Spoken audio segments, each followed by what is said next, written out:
Shalom, bertemu lagi dalam Ephrata Devotion pada hari ini dengan tema Jala yang tidak koyak. Saya akan bacakan beberapa ayat untuk kita hari ini dari Lukas 5 ayat yang ke-5 dan 6. Simon menjawab, "Guru, telah sepanjang malam kami bekerja keras dan kami tidak menangkap apa-apa, tetapi karena Engkau menyuruhnya aku akan menebarkan jala juga." Dan setelah mereka melakukannya, mereka menangkap sejumlah besar ikan sehingga jala mereka mulai koyak. Yang sama dengan ini ada di Yohanes 21 ayat yang ke-11. Simon Petrus naik ke perahu lalu menghela jala itu ke darat, penuh ikan-ikan besar, 153 ekor banyaknya, dan sungguh pun sebanyak itu jala itu tidak koyak. Bapak Ibu yang terkasih, setelah semalaman tidak mendapatkan apa-apa, Simon, Yakobus, dan juga Yohanes hendak pulang. Mereka sedang membasuh jala mereka ketika Yesus datang dan mengajar. Saya yakin mereka mendengar apa yang Yesus bicarakan. Kemudian Yesus naik ke perahu Simon dan meminta mereka untuk bertolak ke tempat yang lebih dalam dan menebarkan lagi jalanya. Udah semalaman dan tidak mendapatkan ikan, disuruh menebarkan jala lagi pasti sudah males. Tapi Simon dan kawan-kawannya tetap melakukannya dengan berkata, "Karena Engkau menyuruhnya, aku akan menebarkan jala juga." Nah Bapak Ibu, mereka patuh pada Yesus dan akhirnya mereka melihat mujizat. Mereka menangkap ikan sangat banyak sampai jalanya koyak dan meminta bantuan dari teman-teman di perahu lain. Kemudian mereka mengikuti Yesus, meninggalkan perahu dan segala sesuatunya. Kurang lebih 3 tahun mereka mengikut Yesus. Simon, Yakobus, dan Yohanes berjalan bersama-sama Yesus, makan minum bersama dengan Yesus, belajar, melihat dan merasakan sendiri apa yang dilakukan oleh Yesus. Namun suatu hari Yesus ditangkap, disalibkan dan dikuburkan. Simon dan kawan-kawan sedih, takut, kecewa.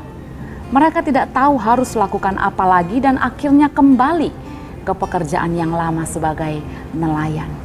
Dan kalau kita baca di Yohanes 21 itu pun mereka waktu semalaman sudah pergi menangkap ikan tetapi tidak menangkap seekor ikan pun.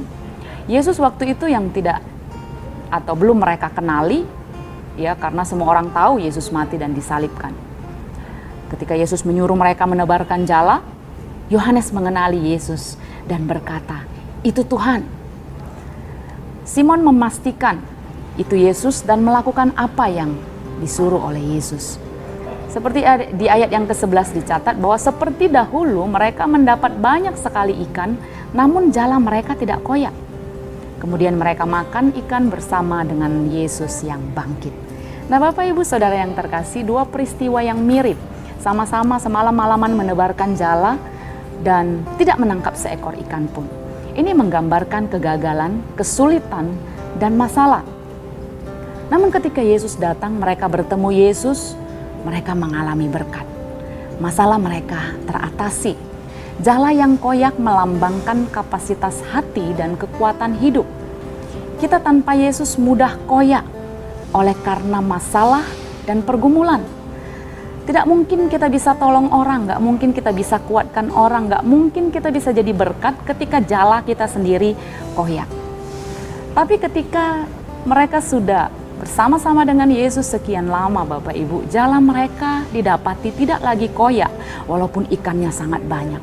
Artinya kapasitas hati dan kekuatan hidup mereka cukup kuat menghadapi masalah dan siap untuk menjadi penjala manusia seperti tujuan Yesus memanggil mereka. Nah Bapak Ibu yang terkasih, bersama Yesus jala kita juga bisa tidak koyak.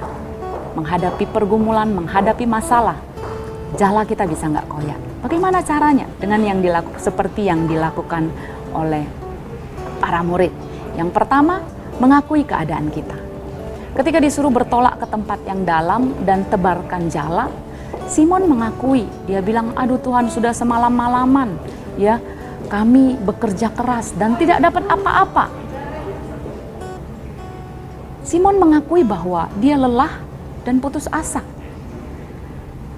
Orang yang mengakui keadaannya Bapak Ibu, bahwa dia nggak berdaya, bahwa dia tidak mampu, ini akan membuat dia dengan rendah hati dan mau menyadari mengakui bahwa saya membutuhkan Tuhan. Dan ketika kita membutuhkan Tuhan, kita datang kepada Tuhan dan kita memperoleh kekuatan. Yang kedua yang dilakukan para murid adalah menuruti petunjuk Tuhan. Tetapi karena engkau menyuruhnya, kata Simon, aku akan menebarkan jala juga. Walaupun lelah, walaupun capek, mereka menuruti petunjuk Tuhan. Dan melihat mereka mengalami berkat melimpah dari Tuhan. Ikuti cara Tuhan walau tidak seperti yang kita pikirkan dan mau. Karena bersama Tuhan, jala kita tidak koyak. Kegagalan dan masalah mungkin saja kita alami hari ini Bapak Ibu. Tapi mari kita akui bahwa kita butuh Tuhan. Mari kita akui keadaan kita di hadapan Tuhan. Dan mari kita mentaati petunjuk Tuhan. Tuhan menguatkan kita, tetap sehat, tetap semangat, Tuhan memberkati.